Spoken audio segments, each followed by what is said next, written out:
आपके बच्चे का मन बहुत भटकता है? क्या आपका बच्चा जिद्दी है? क्या आपके बच्चे को बहुत ज्यादा गुस्सा आता है? राम राम दोस्तों। राम राम। मैं अति दीक्षित आप सभी का वेलकम करती हूँ। हमेशा की तरह आज भी हम आपके लिए लेकर के आए हैं एक बहुत ही इंटरेस्टिंग टॉपिक, और हमेशा की तरह आपके प्रश्नों के सारे उत्तर देने के लिए हमारे साथ मौजूद हैं आचार्य राजीव शुक्ला जी।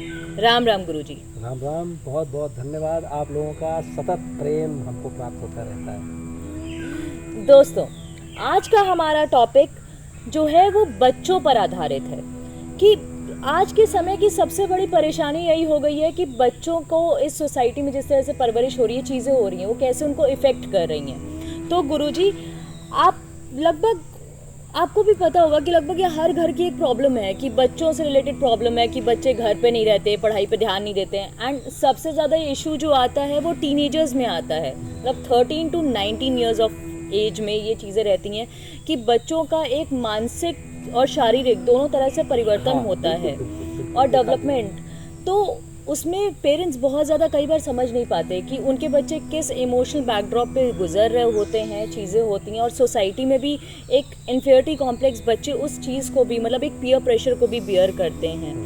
तो इन सब चीज़ों पे बच्चों के ऊपर जो असर पड़ता है वो कैसे कम हो सकता है, या पेरेंट्स उस चीज़ को और भी क्या साइंटिफिक तरीके हैं या ज्योतिष विज्ञान के अनुसार ऐसी क्या चीज़ें हैं जो हेल्पफुल हो आज के टीनेजर्स के लिए और पेरेंट्स को समझने में आए कि हम क्या कर सकते हैं उसके लिए। हाँ, इसमें देखिए आदित्य, ये जानना ज़रूरी होता है कि क्या है कारण, और फिर क्या हम लोग बात करेंगे कि क्या है निवारण। तो कारण सबसे पहले आजकल टीनेजर्स, जैसे बहुत अच्छी बात बताई इसमें, जैसे माँ बाप परेशान रहते हैं कि हमारा बच्चा अपनी सेहत पे ध्यान नहीं दे रहा है, खान पान उसका बिगड़ गया है, संगति बिगड़ गई है, पढ़ाई में नहीं ध्यान दे रहा है। ये बड़ी कॉमन चीज़ें होती हैं, लेकिन इन सब के पीछे दो कारण हो सकते हैं। अगर हम ज्योतिषीय आधार पर बात करें तो या तो उनके कुछ ग्रह कुंडली के हिसाब से चीज़ें मैच नहीं करती हैं, या व्यवहार के हिसाब से कुछ प्रॉब्लम आती है। लेकिन ज़्यादातर देखा गया है, चाहे महानगर के बच्चे हों चाहे किसी भी जगह के बच्चे हों, ज़्यादातर देखा गया है बच्चे जहाँ रहते हैं उस जगह की एनर्जीज़ सबसे ज़्यादा इफेक्ट करती हैं, और ये एनर्जीज़ बोली जाती हैं वास्तुशास्त्र से संबंधित। तो वास्तुशास्त्र से संबंधित यानी कैसे रह रहे हैं, उनकी दिशा क्या है, सोने का स्थान उनका कैसा है, खाने पीने का स्थान कैसा है, या कोई वास्तु का दोष है जिससे पता नहीं चल रहा है लेकिन उनके ऊपर इफेक्ट आ रहा है।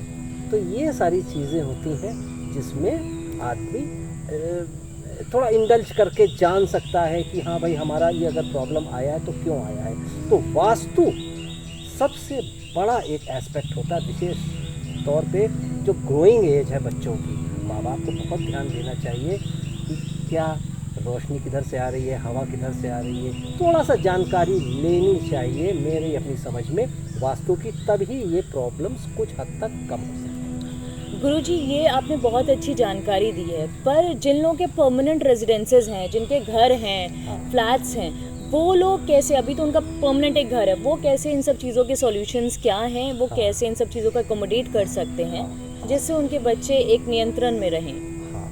एक बहुत महत्वपूर्ण आपने ये बात बताई कि अब जैसे महानगर है, वहाँ पे फ्लैट कल्चर है, या आप देखें कई भी जगह ऐसी है जो एक बार कंस्ट्रक्ट हो गई तो अब आप उसको तोड़ फोड़ तो सकते नहीं। अब ये भी बड़ा मुश्किल होता है जो आपने पॉइंट उठाया है कि अब कोई अगर नहीं सूट कर रहा है वास्तु के हिसाब से तो एकदम से कोई घर बदल ले, तो घर बदलना सबके बस की बात भी नहीं होती है। तो इसमें कुछ छोटे छोटे चेंजेस हम लोग जो रिसर्च करके निकालते हैं वो किए जा सकते हैं। जैसे मान लीजिए आप जिस रूम में हैं उस रूम में आपका जो बेड है और आप जिस तरफ सर करके सोते हैं, हो सकता हो आप किसी बीम के नीचे सो रहे हो सकता हो आपका सर नॉर्थ की तरफ हो। तो इसमें क्या होता है, सबसे पहले तो ध्यान रखना चाहिए कि ईस्ट से संबंधित या साउथ से संबंधित सर रख के सोना चाहिए, एक बात। दूसरी बात, अगर बीम के नीचे आपका घर, अब बीम तोड़वाएंगे है नहीं, तो क्या करेंगे आप, बीम के नीचे है तो वहाँ पे आप एक स्वास्तिक ज़रूर इस्तेमाल करिए, और उस बीम पे एक बांसुरी, बजाने वाली बांसुरी नहीं, एक दूसरी बांसुरी आती है जो वास्तु की होती है, बाज़ार में मिलती है, ले लीजिएगा और उस बीम पे लटका दीजिएगा। आसान लगता है सुनने का ये तरीका, लेकिन ये चमत्कारिक ढंग से चेंज होता है। दूसरी बात, अगर आप खाना जैसा खाओ अन्न वैसा बने मन, सब लोग जानते हैं, तो आप भोजन जहाँ कर रहे हैं उसकी दिशा क्या है? क्या वहाँ पे लाइट आ रही है? क्या आप अंधेरे में खा रहे हैं? क्या आप बेड के ऊपर, आजकल तो एक प्रचलन ये हो गया है कि बेड पे रख के लोग खाने लगे, तो क्या आप ये कर रहे हैं? तो ये सारी चीज़ें वास्तु आपका बिगाड़ती हैं। तो आप प्रॉपर स्थान पे बैठ के खाइए और इसके साथ कोशिश करिए कि किचन के बहुत पास में आप रह के बैठ के खाइए, किचन से दूरी ना बनाइए। किचन के पास में बैठ के खाएंगे तो राहु प्रसन्न होंगे और आपको कंफ्यूज नहीं होने देंगे। राहु भ्रम पैदा करते हैं। अलावा इसके, अगर आपके घर के दरवाजे ऐसे बने कि 3 दरवाजे एक सीध में आ गए, तो उसमें कोशिश करिए कि एक दरवाज़ा कम से कम खुले।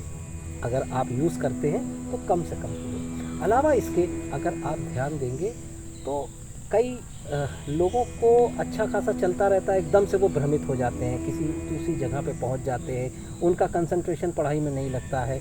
ये सीढ़ियों से संबंधित प्रॉब्लम होती है वास्तु में। सीढ़ियां अगर आपके ठीक दरवाजे के सामने खुल रही हैं तो आपको ज़रूर समस्या होगी। तो अब सीढ़ियां नहीं हटा सकते, अपना दरवाज़ा नहीं हटा सकते, तो क्या करेंगे? छोटा सा काम कर लें, हरे रंग के गणपति स्थापित कर लें ऐसी जगह। लेकिन आप उनको घर के बाहर न रखें, घर के अंदर रखें। एक फव्वारा रख लें, उससे भी एनर्जी का फ्लो होगा। ऐसे छोटे छोटे बहुत सारे, हम आगे भी इस पे चर्चा करेंगे, वास्तु बहुत बड़ा टॉपिक है। लेकिन आज विशेष रूप से केवल हम ये बता दें कि बच्चों के लिए क्या रहता है। अच्छा, अपनी स्टडी टेबल पे जहाँ पुस्तकें रखी हैं वहाँ पीले रंग का कुछ बिछा दें, उसके ऊपर पुस्तकें रख दें। क्रिस्टल का बड़ा अच्छा यूज़ होता है, वहाँ कुछ क्रिस्टल या ग्लोब आता है, एक क्रिस्टल ग्लोब बड़े आसानी से मिल जाता है, 3 का सेट होता है, वो रख लें।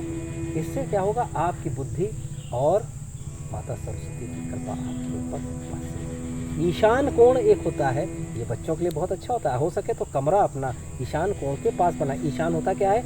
नॉर्थ ईस्ट का कॉर्नर। अगर नॉर्थ ईस्ट एग्जैक्ट ना मिले तो नॉर्थ ईस्ट या नॉर्थ ईस्ट, इन 3 जगह पे जो भी मिल जाए आप रहेंगे तो बहुत अच्छा महसूस करेंगे। इस प्रकार से बहुत सारे और प्रयोग भी हैं, कभी हम विस्तृत चर्चा फिर करेंगे। जी गुरुजी।